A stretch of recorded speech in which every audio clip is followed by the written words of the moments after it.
Здравейте, колеги! Днес, 21 януари 2026 година, направихме една регионална среща с земеделски производители от района на Карнобат. Темата на срещата беше предстоящия сезон за семена с бранда Пионер, предлагани от фирма Кортева, и разбира се предстоящата растителна защита в житни, в слънчоглед, в царевица, в рапица и съответно биологичните продукти към всички тези култури. Аз се казвам Валентин Реджев и съм регионален агроном за региона. И днес имах удоволствието пред така голяма аудитория в Карнобат да представя така богатото ни портфолио, както от семена, така растителна защита и включително вече богато портфолио на биологични продукти. Разбира се, вече така прословутата системна форма на мана, започваме с семената, разбира се, остава в историята, тъй като фирма Кортева работи дълги години в разработката и внедряването на новите гени за мана и вече това е реален факт.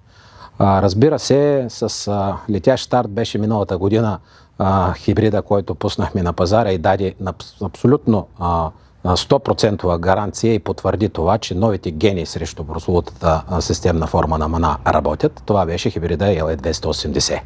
Разбира се, така фирмата не спира да разработва и да разширява портфолиото си, да внедрява новите гени, като тази година се внедриха разбира се, в линоловата технология и в хибрида LE218.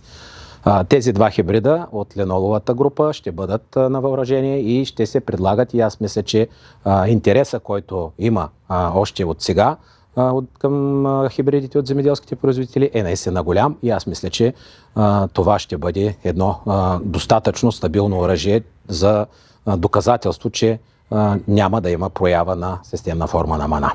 Разбира се, гените за устойчивост на мана се внедриха и в други наши хибриди, които са във всеки сегмент на семената, включително на високоолейновата група, като в високоолейновата група с новите гени е HE233. Тук искам да отворя една скоба и да подчертая, че това са високоолейнови хибриди по експрес технология и те по нищо не отстъпват на леноловите по добив. Това днес го показах пред фермерите с нашите графики от направените опити през изминалия сезон от нашите колеги, които са по региони и са доказателство, че добивите са така както в тази критична година, разбира се, от към засушаване. Не на последно място внедрихме и новия ген за устойчивост в Clearfield сегмента, в Clearfield Plus. За тези почитатели на Clearfield технологията, разбира се, имаме вече нов хибрид, който е наследник на LP130. Това е новият хибрид с новия ген за устойчивост, LP430. Това е един така сегмент, който много от колегите, които така разчитат на технологията, се доверяват и разбира се, ние за всеки каквито предпочитания има в технологията на отглеждане, ние имам какво да му предложим и то с новите гени за устойчивост на мана.